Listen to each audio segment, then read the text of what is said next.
EBC 사실 MBC와 너무 공통된 내용들이 많아가지고 이미 잘 아실 거로 생각이 되는데요. EBC이기 때문에 EBC 특징만 뭐가 있는지만 좀 조금씩만 살펴보고 지나가도록 하겠습니다.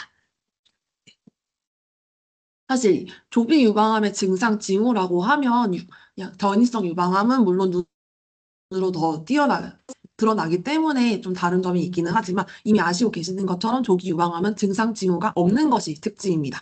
그래서 환자분들이 사실 뭐 만져보는데 뭐가 있었어요 라고 하면 이미 뭔가 많이 진행된 거고, 그리고 안성인 교수님 퀴즈 때문에 한번 더 모셨을 텐데, 안성인 교수님 그 내용 보시면 환자분들이 무증상인 상태에서 네, 저 유방암인 것 같아요 하고 병원에 오시는 분들과 저 뭐가 만져져서 증상이 있어서 병원에 왔는데요 라고 하시는 분들 비교한 차트가 하나 있었을 거예요. 그래서 그 차트를 봤을 때도 증상이 있어서 유방암 치료를 받으러 일단 병원에 내원하신 분들의 훨씬 뭐 예후가 안 좋다라는 그런 차트가 하나가 있어서 조기 유방암은 진짜 증상이 없는 게 너무 특징이라고 생각을 해주시면 될 것 같고, 그럼 증상이 없는데 이 환자분들이 어떻게 병원에 왔을까요? 라고 하면 이제 남자분들은 잘 모르시겠지만 여자분들 같은 경우는 건강검진에 맘모그래피 하나 찍는 게 추가가 돼 있습니다. 보통 맘모그래피를 이제 찍다가 발견되는 경우가 많고요. 맘모그래피 너무 잘 아시는 얘기긴 하지만 그래도 그냥 한 번 더 얘기를 해보자면은 환자분들이 너무 아파요라고 하는 이렇게 막 찍어 눌러보고 막 해서 눌러보고 늘려보고 해서 막 찍는 게 검사가 되겠습니다. 저 대신에 한국의 문제가 뭐냐면 이게 유방 같은 경우에는 이제 근육 조직하고 그다음에 지방 조직으로 이루어져 있는데 아시아인 경우 특히 한국인 같은 경우에는 이제 지방 조직이 좀 적은 부분이 있어서 치밀 유방이라고 부르고 있고, 치밀 유방 같은 경우에는 맘모그래피를 통해서 좀 검진율이 확실하게 나타나지 않는 점이 있습니다. 이 부분만 그냥 기억해 주시면 될 것 같고, 그래도 이제 조기 유방암 증상이 아예 없는 건 아니라서 여기 그냥 그림만 넣어놨는데요. 당연히 뭐 만져지는 혹 같은 경우, 그리고 뭐 통증이 있거나 부종, 그다음에 뭐 피부, 이제 좀 암 조직이 뭐 이게 예쁘게 자라나는 건 아니잖아요. 그래서 뭐 붓는다던가 아니면 어딘가로 함몰이 된다던가 하는 것들이 있고, 그래서 이게 위치에 따라서 뭐 여기 피부 조직이 함몰이 될 수도 있고, 유두가 함몰이 될 수도 있고, 그리고 그 외에도 뭐 모유에서 이상한 물질이 나온다던가 하는 형태의 증상들은 있을 수 있겠습니다. 여기는 MBC에서 이미 보셨을 것 같아요.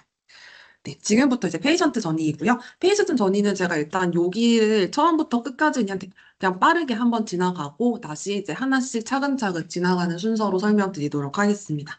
일단은 병원에 내원을 했을 때부터 바로 당신 유방암입니다 라고 진단을 할 수가 없기 때문에 아마 사실 교수님들 특히 외과에서 많이 보셨을 텐데 교수님들 방문 하다 보면 이분은 양성 유방 질환을 주로 보시는 분, 그다음에 유방암 좀 전문으로 보시는 분 이렇게 나눠 있는 거 보셨을 거예요.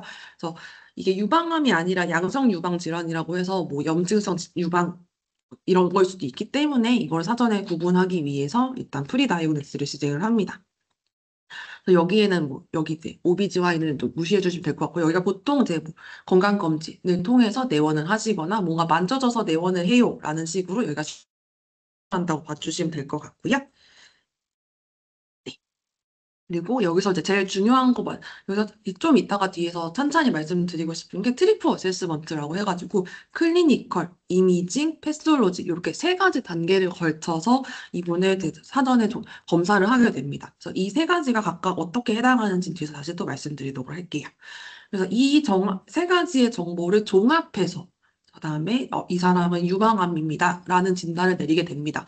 유방암 진단을 내렸을 때 물론 이 앞에 있는 정보만으로도 되게 충분하게 이분을 어떤 치료를 해야겠다라는 것이 결정되기는 하지만 여기에 제네틱 테스팅이라고 해서 멀티진 어세이 보통 많이 얘기를 하시고, 그래서 그냥 필드 다니시다 보면 온코타입 DX 이런 얘기 많이 들어보셨을 거예요. 그래서 온코타입 DX라는 같은 이제 제네틱 멀티진 어세이를 한번 시행을 해서, 물론 이것도 여기 지금 가지쳐서 있는 게 이유가 뭐냐면 모든 환자분들이 또 대상은 아니세요. 그래서 어떤 환자분들 대상이 되는지는 또 뒤에서 말씀드리도록 하겠습니다.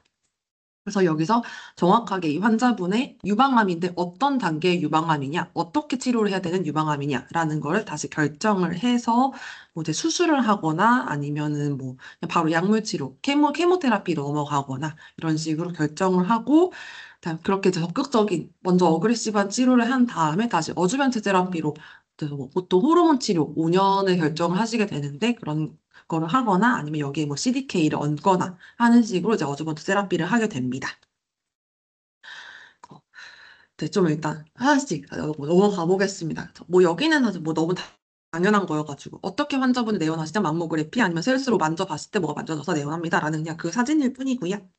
다음에 이제 트리플 어세스먼트부터 말씀을 드리면 여기서 이제 클리니컬, 그 다음에 이미징, 패솔로직 세 가지가 있다고 말씀을 드렸었는데 클리니컬 같은 경우에는 보통 환자분들이 어떻게 오셨어요? 뭐 그다음에 혈액 검사 하셨을 때 내용들 그런 것들이 다 클리니컬에 들어간다고 생각해 주시면 될 것 같고 그다음에 이제 보통은 그래서 대체로 많은 정보가 포함되는 건 이미징이 되겠습니다. 그래서 이미징에서 맘모그래피, 초음파, MRI 등 이제 세 가지 요거 정보를 또 종합을 해서 하게 되는데 이제 아까 말씀드렸던 것처럼 맘모그래피 같은 경우에는 한국인은 치밀 유방이라서 안 보이는 조직이 있고 이게 치밀 유방이 뭐가 문제냐면 그림을 봤을 때 뭐지 종양이 있으면 거기 부위가 하얀색으로 보여야 되는데 대체로 그냥 다 하얗게 보이는 문제가 있고요.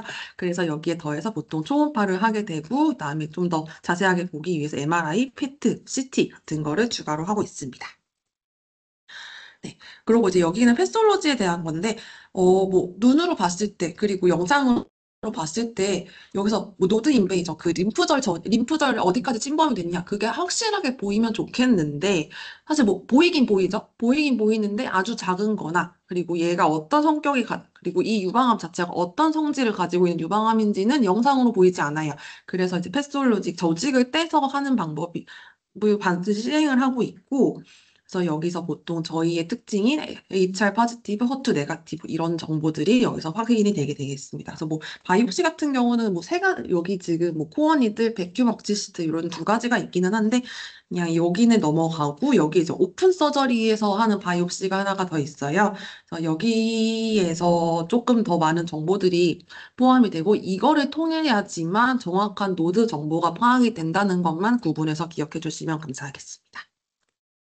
중간에 궁금하신 거 있으면 언제든지 네, 되었지만 말씀드립니다. 네. 그리고 이제 패솔로지 리포트에서 그럼 도대체 무엇들이 확인이 되냐라고 확인을 했을 때, 여기서는 이제 제일 중요한 거, 히스톨로지, 그리고 리셉터.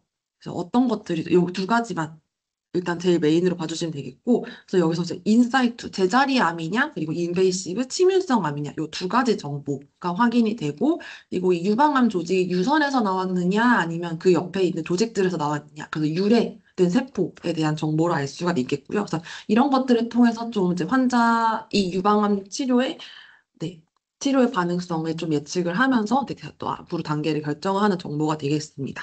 그리고 이제 저희한테 제일 중요한 리셉터. 이제 뭐 MBC 때문에 이제 리셉터가 있는 거 너무 다 아실 거고요. 그래서 여기서 이제 저 HR, 그래서 호르몬 리셉터, 그다음에 허투 리셉터. 요런 거에 대한 발현도를 확인을 해서 이제 약물 치료를 어떻게 할 거냐를 가장 큰 틀로 결정을 하게 되겠습니다. 그리고 그 외에도 이제 여기는 뭐 그레이드 같은 경우는 보통 교수님들이 뭐지? 핵 아니면 세포 이렇게 두 가지로 말씀 주실 거예요. 그냥 같은 거라고 생각해 주시면 되겠고 그래서 그레이드가 높을수록 이 암의 예후가 안 좋다라는 그런 것들을 반영을 하고 그레이드가 높으면 이제 저희 기준에도 있는 하이 리스크 환자이라서 뭐 좀 더 적극적으로 어주번트를 해야 될 것 같은데 케모 해야 될 것 같은데 이런 결정들도 하게 되겠습니다. 그리고 이제 KR67 저희 나탈리클 인클루전 크라이테리도 들어 있는데요. 이거 같은 경우에는 이미 사실 병원에서 교수님도 많이 말씀 주셨을 것 같아요. KR67 같은 경우에는 병원마다 좀 염색이 되는 그러니까 염색약을 시약을 떨어뜨렸을 때 염색이 되는 정도가 매번 다르고 그리고 이걸 판독하시는 분들에 따라서도 매번 다르기 때문에 조금 불분명한 경우는 있기는 하지만 그래도 여기까지도 포함을 해서 확인을 하고 있습니다. 그리고 그거 말고 여기 바이오마커 이제 브라카 아니면 픽3 여기 두 가지도 기재를 해놓긴 했는데 요거는 그때그때 필요에 따라서 추가로 하는 검사이기 때문에 그냥 여기 위에 정보들이 히스톨로지 검사에서 나오는 걸로 가주시면 되겠습니다. 그래서 여기 지금 여기 바이오마커에 브라카가 네.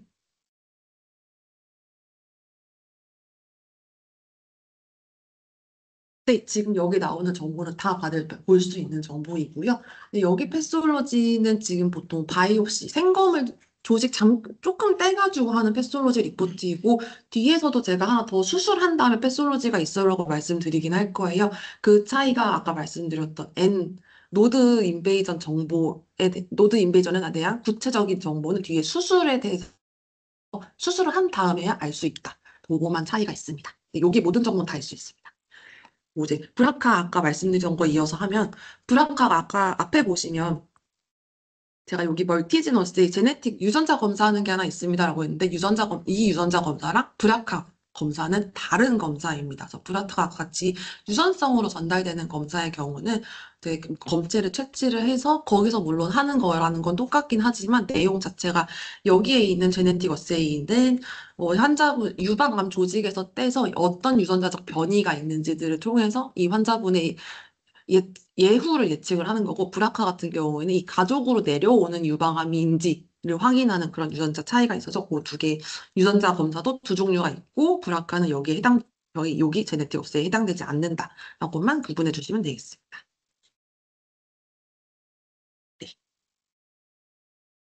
그래서 이렇게 봤던 이 세 가지 모든 정보들을 종합을 해서 이제 유방암이고 어떤 유방암이다까지 진단을 내린다라는 이런 되게 네, 이런 멀티 디스플리너리한 결과로 이제 결론을 내린다라는 걸 말씀드리려고 여기 정표를 넣어놨고요. 그래서 여기까지 모든 정보들을 종합을 하였을 때 이렇게 또 유방암이 이제 뭐 허투 그다음에 입잘 파지티브, 네가티브 이렇게 나눠지고 두 가지로 나눠지고, 그리고 히스토리에 따라서 인베이시브, 넌 인베이시브에 따라서 또 나눠지고, 그래서 이렇게 분류할 수 있다는 그림입니다. 그리고 이제 멀티진 어세이 검사에서도 여기 지금 안 나와 있네요. 예, 여기 멀티진 에세이 검사에서도 멀티진이래, 죄송해요.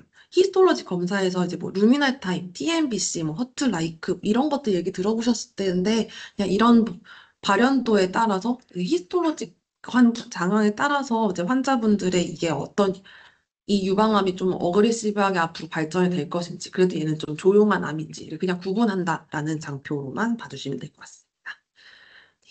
그래서 이제 스테이징 같은 경우에도 이 각각에 따라서 스테이징 할 수가 있어서 지금 이렇게 아나토믹 스테이징, 클리니컬 스테이징, 패솔로직 스테이징 세 가지로 또 나눌 수가 있고요. 이 세 가지로 나누는 게 그전에는 별로 중요하지 않으셨을 거예요. 어차피 4기 유방암만 저희가 다뤘었고 메타가 있으면 모두 다 저희 환자였기 때문에. 그런데 앞으로 EBC에 와서는 이 세 가지를 다 해서 아시고 계셔야 되고, 이 여기서 지금 모나키와 나탈리의 차이점이 발생을 하기 때문에 뒤에서 차근차근 이 세 가지가 어떻게 다른 것인지 말씀드리도록 하겠습니다.